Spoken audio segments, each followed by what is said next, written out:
So, I wanted to share with you a little bit about how I was feeling in November and what I did that put me in the right direction. So, November came and I just reached a point I had nothing left to give to anyone for anything. And I wanted the world to stop. I needed let the world stop, let me get off. And that's kind of what I did. I took a leave of absence from work. My girls were in school, so I didn't have to worry about them, and my husband was healthy. So I kind of finally had a chance to deal with things that I hadn't had a chance to deal with. I just didn't have time. And so I thought I could keep going.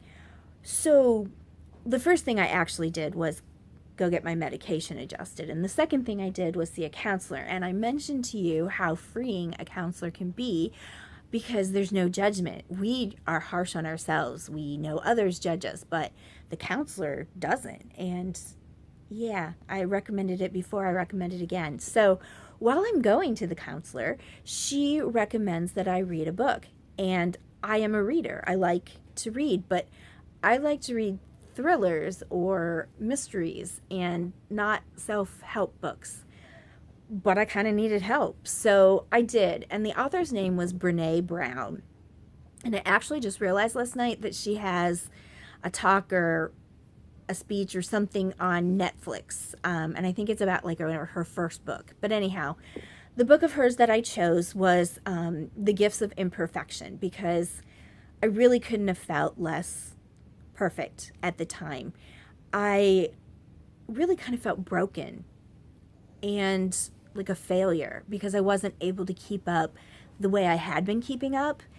And I just, yeah, I just felt broken. So this book focused on letting go of who you think you're supposed to be and embracing who you actually are. So I read the book and I got done and I'm like, I kind of enjoyed that. That made me feel a little better. So I go to the counselor the next week and I tell her I've read the book and she's like, you read it already and you actually listened? And I'm like, well, yeah. So she's like, okay, I have another book for you. Let me actually give you my copy to borrow. And it was called Girl, Wash Your Face. And that was by Rachel Hollis, who I think had another book come out since then. Her book kind of was like a girlfriend talking to you. It was relatable. It had humor. It was just kind of a comfortable feeling. And again, it left me feeling better when I was done.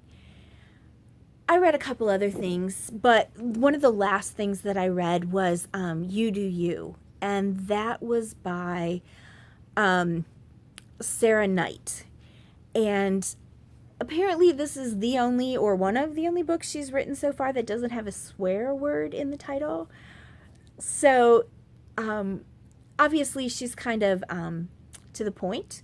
She doesn't beat around the bush, but she's funny. And she just puts it out there. And I was definitely, in a place where I was doing much better and I was ready for something like that. So my point being, first of all, if you need suggestions, there are some. Second of all, if you read, I highly recommend it. I did not think it would make me feel the way it did. If you don't like to read, maybe you'd like to listen to audio books. That might be a suggestion.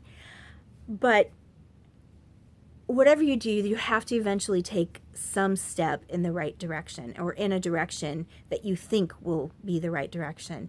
So, like I said, I adjusted medication, I got a counselor, and then I started reading. And it's something you might want to consider if you hadn't before, because I don't think I would have read the self-help books had the counselor not suggested it.